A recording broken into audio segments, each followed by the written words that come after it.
अब बात यूपी के सियासी घमासान की, जहां सपने वाला सियासी संग्राम थम नहीं रहा।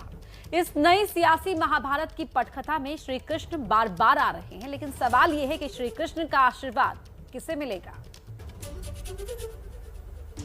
जब ये चुनाव लड़ने जाएंगे हमारे बाबा मुख्यमंत्री जी, जिस भी क्षेत्र में जाए उस क्षेत्र की जनता इनसे पूछेगी कि अगर बेटा परीक्षा में ना पास हो पा रहा हो तो कई बार माँ बाप और चाचा भी जाते हैं थोड़ी नकल कराने। तो हमारे बाबा मुख्यमंत्री फेल हो चुके हैं, अब उनको कोई पास नहीं कर सकता। और सपने भी इस कदर आ रहे हैं कि सपने में आकर भगवान कृष्ण भी उनको अब कोस रहे हैं कि अबे नालायकों, जब सरकार मिली थी तब कोसी कला का दंगा करवा रहे थे। रात में हमारे सपने में आए थे भगवान कृष्ण, कह रहे थे आपकी सरकार बनने वाली है, और एक बार नहीं आए, हर दिन आते हैं। यूपी में अब श्री राम के साथ श्री कृष्ण के नाम पर सियासत पुरजोर तरीके से हो रही है। सीएम योगी और अखिलेश के बाद अब इस सपनों वाली सियासत में एंट्री मारी है बीजेपी के वरिष्ठ नेता और पूर्व केंद्रीय मंत्री उमा भारती ने। उमा भारती ने अखिलेश पर सपने में श्री कृष्ण के आने वाली बात पर करारा तंज कसा है। पूरे उत्तर प्रदेश की जनता सपने में से भी सो के उठ जाती है कि भैया जग जा जल्दी, नहीं तो धोखे में कहीं सरकार ना आ जाए, जल्दी बीजेपी को वोट डाल के आ जाए, कहीं अखिलेश की सरकार ना आ जाए, इतना डर लग रहा है। उमा भारती ने बयान अपने वाराणसी दौरे पर दिया है, जिसके बाद यूपी में सियासी पारा फिर चढ़ गया है। बीजेपी सपने वाले बयान को लेकर लगातार अखिलेश को निशाने पर ले रही है।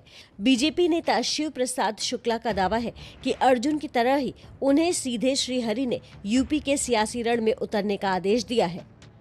हमको भी भगवान श्री कृष्ण ने आज सपने में नहीं, जगा करके पूरे होश में जागृत अवस्था में कहा कि शिवप्रसाद तुम उठिए, और अखिलेश यादव की सरकार यदि आ गई तो फिर गुंडों, दंगों, अत्याचारियों, अन्यायियों, ट्रैक्टर चोरों, मोटरसाइकिल चोरों की फिर राज आ जाएगा। इसलिए आप उसको रोकने के लिए अखिलेश जी के खिलाफ चुनाव लड़ने की घोषणा करो। शिव प्रसाद यादव यूपी के इटावा से आते हैं। 2002 में बीएसपी के टिकट पर विधायक पद की जिम्मेदारी भी संभाल चुके हैं। चुनावी बिगुल बज चुका है, टिकट के लिए काउंटडाउन शुरू हो गया है।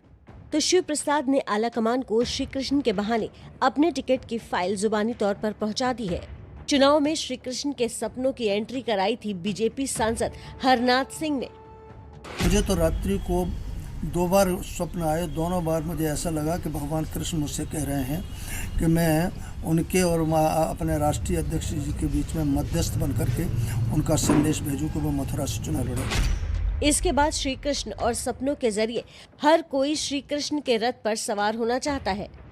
और सपने भी इस कदर आ रहे हैं कि सपने में आकर भगवान कृष्ण भी उनको अब कोस रहे हैं कि अबे नालायकों, जब सरकार मिली थी तब कोसी कला का दंगा करवा रहे थे, तब जवाहर बाग का दंगा करवा रहे थे, तब मुजफ्फरनगर का दंगा करवा रहे थे, और जब सत्ता मिली थी तब राम भक्तों पर भी गोलियां चला रहे थे। अब देखना यह है कि यूपी की इस सियासी महाभारत में श्री कृष्ण किसके हैं। श्री कृष्ण के नाम पर क्या वोटरों को साथ पाएंगी सियासी पार्टियां? इसका खुलासा तो चुनाव के बाद ही होगा।